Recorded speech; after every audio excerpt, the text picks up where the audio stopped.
Right, this is the video on how to make your bread recipe, the pan bread recipe that we promised we were going to put up. Now, what you're looking at now is just a rough guide on how you would go about doing that. Okay, but if you just want to take note of these figures here, these 4 figures here, which is your flour, water, salt and yeast amounts.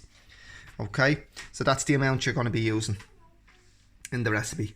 Okay, so that will give you 2 900 gram units or heads of dough to work with. Okay, now there is some sums involved in making bread. You know, there's no way of avoiding that, but we don't have to overcomplicate it at the same time. Okay, now what I've got wrote down here, you don't have to worry about it too much. Okay, so I've tried to simplify it as best I can. If anybody has any questions afterwards, they can always ask, you know, what's this or what's that about or why do you do that? You know, you can send all them afterwards, but for this particular instance I just want to keep it simple. So if you haven't got a thermometer, which is a piece of kit that I would recommend for when you're making bread, you should get one eventually, because it will make things a lot easier. But for this instance, okay, we need a water temperature of 25 degrees. Okay, and how you would get that is your total amount of water, as we said, is 655. So 130 grams of that needs to be boiling. Okay, so you need to boil your kettle. Okay, put 130 grams into a bowl just like this. Okay, and then the remainder will be just your cold tap water, which is about 10 degrees. Okay, so 130 grams boiling water, and then the additional amount to bring it up to 655 grams, because that's what we need in our recipe, is 655 grams. Okay, so that represents about 20% of the total water which will be boiling from the kettle. All right, so once we have that, then we move over to the next stage, which is the mixing stage.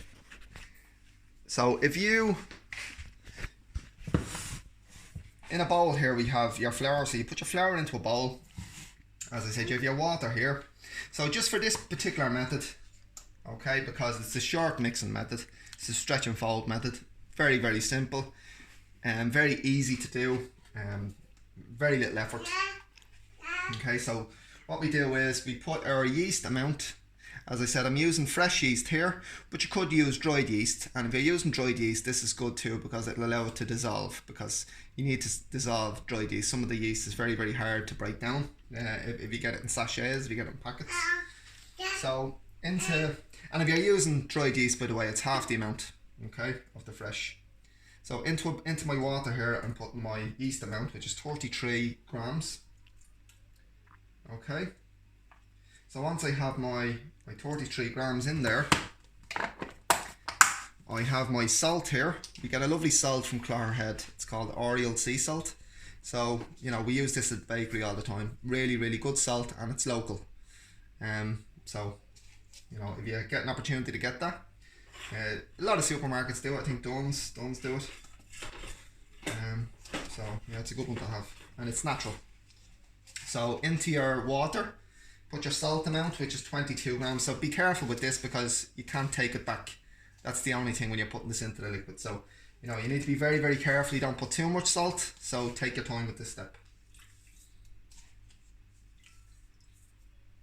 Okay. So we have our salt in there.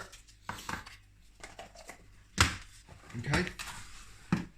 So once we have our salt and yeast in the water, we then just start to break it down and mix it until it's mixed into the water. Okay.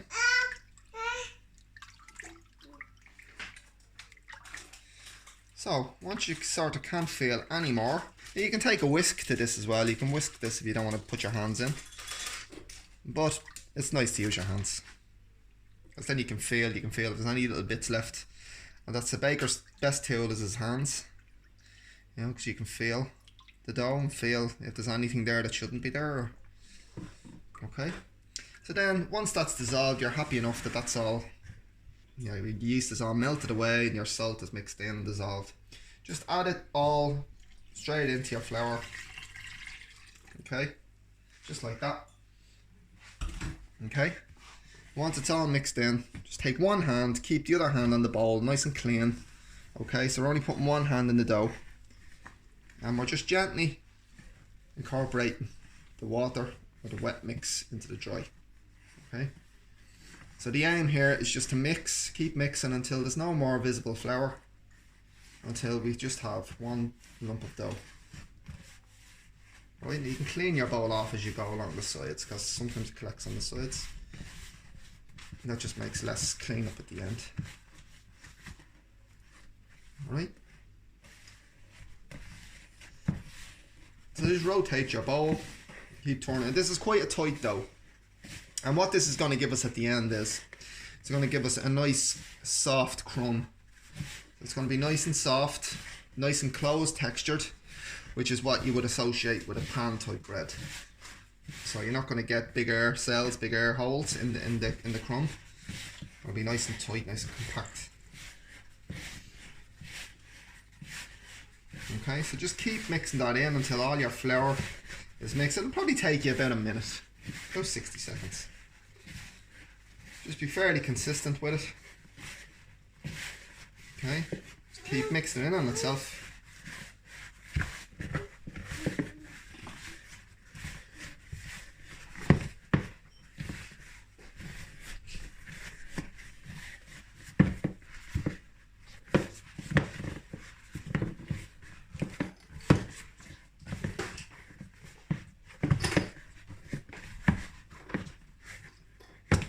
Now if you want to take it out onto the table, you can do that too. Alright, because it might make it a bit easier than the bowl. If you still feel bits of flour in and you're not happy that, you know, you're not comfortable mixing it in the bowl, some people's bowl mightn't be big enough, so you can always take it out on the table and just sort of massage the flour into your dough just to make sure it's well combined. Okay. Right, so I'm happy enough with that. Looks something like that when you're finished. Alright, pop it back in our bowl. Okay, so you see it's very, very shaggy. You know, not a lot of development in there at all, if any. Alright, so we leave that there for about 30 minutes, and then we'll come back and we'll do what's called a stretch and fold. So we'll do that in the next video, okay?